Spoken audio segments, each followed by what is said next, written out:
establish a point when it came to history of the gypsies and then being persecuted. But you also take it into perspective of the gypsies because since they were persecuted and since they're known as wanderers and travelers and didn't really have a home, and especially they would seek asylum from multiple countries, and they were either sent away or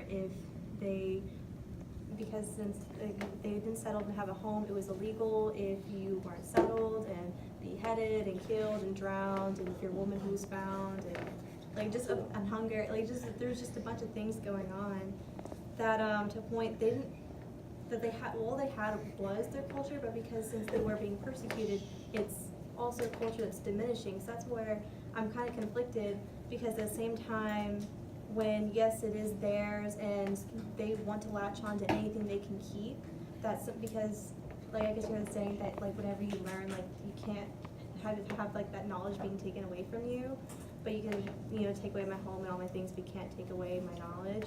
So I guess it's that kind of mentality, but at the same time, since they are being persecuted, and especially in the article with the Catalan gypsies in France, where it was the line that was being repeated, if they kick me out, then we're all going to die, kind of thing. Then I feel like in a way that their culture in a way needs to be spread for more awareness, so that there is more asylum or help for gypsies. Because in the article they were saying that 70% of them don't even go to school, and 90% of them don't even have a job, and they're in a place of poverty.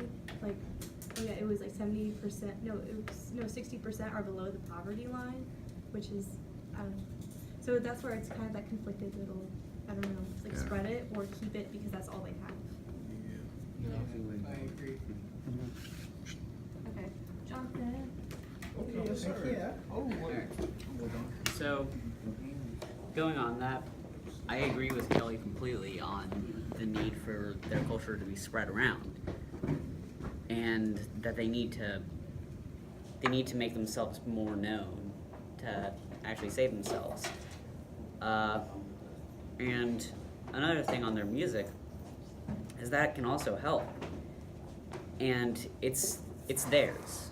We all know it's theirs, but as with all things that humans do, it adapts, it evolves, and that's just the way the world works. So it's not going to stay theirs forever. It might evolve into another culture, but it'll still, that original form will still belong to them, just like every form of music will. Like Mexican mariachi, that was derived from German polka back during, I think, early 1800s, when there was a massive German immigration to Mexico. And when they played their music, Mexico adopted it as their own. And the Germans, they still have it there as their own in Germany. But now, just look at all the Mexican mariachi music. It's lively, it's great. And it all evolved from that. So why not continue that and just try and make things known, make things better by letting it go through the phases, letting people take what they want from it and then improve on it. All right, this is an example of, remember, the synthesis is bringing in your own ideas into the argument that come from the outside the sources. Very good. Jay. All right, I'm going to address this as two different things. So there's music, and then there's the people who make the music. That's how I see it, at least. Music is its own thing. In and of itself, it doesn't really care about people. It's just music. So I think that no matter what happens, what's going to happen is flamenco is going to become more popular. But I think it's going to have subsections. I don't think it's just going to be its own individual thing anymore. I think it's going to be like rock or metal, where it has classic rock, alternate rock. Like, there's going to be different subsections. Like for metal, there's hard metal, death metal, pirate metal. There's different types. So I think for flamenco, as it grows, there's going to be different types of flamenco. Like there might be alternative flamenco, and there's just going to be different stuff like that. But for the people, you can't just diss anyone else just because you don't think that they're part of it. Hey, let me add something to that. I had my question. Right? Let's flip. You aim this at me. Okay. All right. Sir, he got the I'm gonna go back. Hey, switch up the norms. What Yes, James sir. was saying. All right, when I think of, like, I remember, I remember there's students in here or in other classes that like Led Zeppelin and Pink Floyd, those 70s bands. But if you talk to the members of Led Zeppelin and Pink Floyd, they're actually playing what black bluesmen were playing in the 1940s in Mississippi. Took it from there.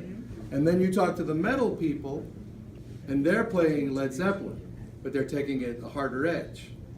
But it's the same form of music, different branches. So what I'm doing is just expanding that idea that you're having into another example of a form of music. It came from the poorest areas of the United States, where the Mississippi Delta. That's where the blues was formed. A lot of the British bands, from the Beatles to the Rolling Stones, they fell in love with the black music, and then they made it their own. And not in a way that they were trying to steal from it. They were just it's their tribute to it. If you go around and you look at some guy from the Rolling Stones, Keith Richards, and you look at what his books were and his influence were, it was black musicians. And then you take it from, and I bet you the metal guys then take the next thing. So you're right, it's a music it's like a living organism that lives. And and it can die. It can die. I think, Kelly, didn't you say a language dies every year? Oh, no, it was actually every couple of minutes language died. Yeah. Like every 4 minutes. Languages and music are living organisms. Thank you for letting me participate. All right, so what's that? Anybody else have something to go? We go? Then I gotta go. We got Edwin. I mean, I feel like with the whole gypsy culture, I think it's like destined to change because everything changes. But the thing we should reflect on is like where it came from and why we got it. And I feel like if people take it and then they say, oh, it's my own, but technically it really isn't because you use other people's influence to create a different style. But I feel like with them, as long as people know that they got it from the gypsies, I feel like by all means, they should be able to like make spread out their culture. But as long as no one else claims it but them, that's how I feel about it. Very good. So, yeah. Well, alright. So, I mean, the big thing in terms of the world today is that, probably globalization has become this it's made the world small. Well, yes, it has. But anyway, because of the world becoming quote unquote smaller, you can't really hide anything anymore. Everybody kind of knows something about somebody, no matter who they are or what their position is in the world or whatever you want to refer to it as. I mean, in this case, like I believe John said earlier, their music and their dancing and all this stuff is honestly their biggest weapon. And the way times are changing and the conflict they're having right now between it being theirs or somebody else's is actually bringing their culture and this into the front, back into the spotlight or whatever you want to call it. I mean, ultimately, because they're able to bring this into the spotlight, like I said, they're getting more attention. And that's honestly why people are probably imitating it, is because people have found a liking to it. It's kind of gone through a reincarnating phase or whatever you call it. And I mean, there's a saying that, imitation is the greatest form of flattery. So I mean, hey, Yeah. there we go. That spoke to me. Preach up. Well, I'm done. I said everything. Ran out of ideas. We got it? That's it? All right.